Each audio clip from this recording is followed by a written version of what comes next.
verdige eventyr. Men folket der syter som båtekatter. 5 decibel over normal laser.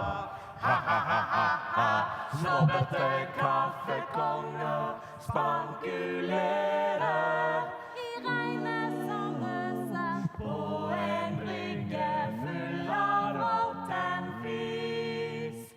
og barna tysker pøser.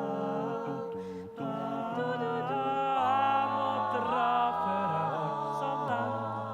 Hjem, hjem, hjem til Trondheim.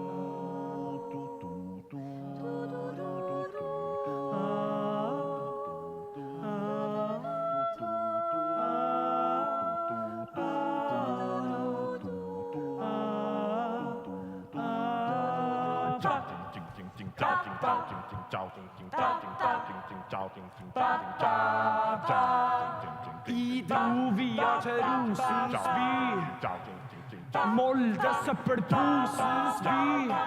Så lite og så kjedelig, I ble nesten gal. Men en uke I året, da det festival. I merka at I mistet mitt driv. Alle gikk rundt og sa I negativ over mitt døde lik. Om I må være lenge I samme by som Magne Hoset og Kjell Magne Bondevik.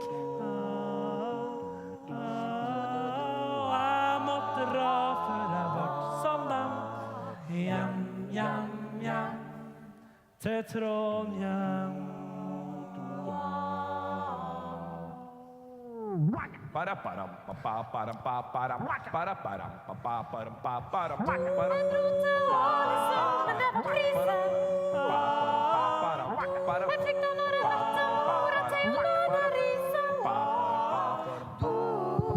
Jeg dro mot nord. Der var det fest.